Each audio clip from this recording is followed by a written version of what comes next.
প্রভাব তো পড়েছে, প্রভাব প্রচুর পড়েছে। এই সকাল থেকে কাল পুরো দিন চলে গেল। সবাই শুধু প্রাইস জিজ্ঞেস করে যাচ্ছে। সবার মধ্যে একটা, "না দাদা, এই আমার যে অর্ডারটা আছে আমি ভাবছি এখন আপনি একটু ডিলে করে দিন। এখন আমরা বুঝতে পারছি না এখন আমরা কি করব অর্ডারটা নিয়ে।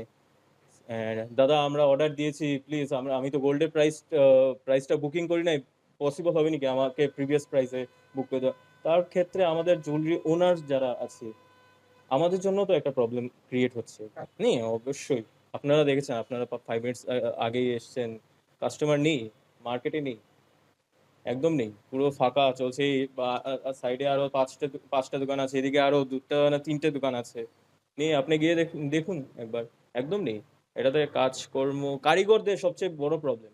যারা হাতে কাজ করে খায়, যারা তাদের সবচেয়ে বড় প্রবলেম। অর্ডারস নেই, কোথা থেকে চলবে? সো অনেক এফেক্ট হয়েছে এটাতে। প্রধানমন্ত্রী ১ বছরের জন্য নতুন সোনা না কেনার আহ্বানের পর থেকেই বদলাতে শুরু করেছে সাধারণ মানুষের কেনাকাটার প্রবণতা। বিয়ের মরশুম মানে সাধারণত গয়নার দোকানে উপচে পড়া ভিড়। শ্রীভূমি শহরে এবারের ছবিটা একেবারেই আলাদা। শ্রীভূমির অধিকাংশ স্বর্ণ ব্যবসায়ীদের কথা, আগের তুলনায় অনেকটাই কমেছে ক্রেতার সংখ্যা। আগে বিয়ের সিজনে থাকতো দোকানে অনেক ভিড়, কিন্তু এবার সেই তুলনায় অনেক কম। সোনার দাম অনেক বেশি হওয়ায় পুরনো গয়না বদলাচ্ছেন সাধারণ মানুষরা। সাম্প্রতিক দেশের অর্থনৈতিক স্বার্থ এবং বর্তমান বৈশ্বিক পরিস্থিতির কথা মাথায় রেখে দেশবাসীর উদ্দেশ্যে নতুন স্বর্ণ কেনা থেকে বিরতি থাকার আহ্বান জানিয়েছিলেন প্রধানমন্ত্রী নরেন্দ্র মোদী।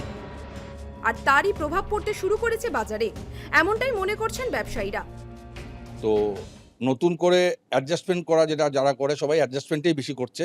পুরনো সোনা গয়না এক্সচেঞ্জ করে নতুন নিতে চাইছে, এই প্রভাবটা বেশি চলছে এখন। সোনার দাম অনেকটা বেড়ে গেছে, 10,000 কম বেশি বেড়ে গেছে। 3 দিনের মধ্যে 10,000 পার 10 গ্রামসে বেড়ে গেছে। হ্যাঁ, শিল্পর ক্ষেত্রে বলতে চাইলে বলবো কারিগররা প্রচুর মারাত্মকভাবে কাজ কমে যাচ্ছে।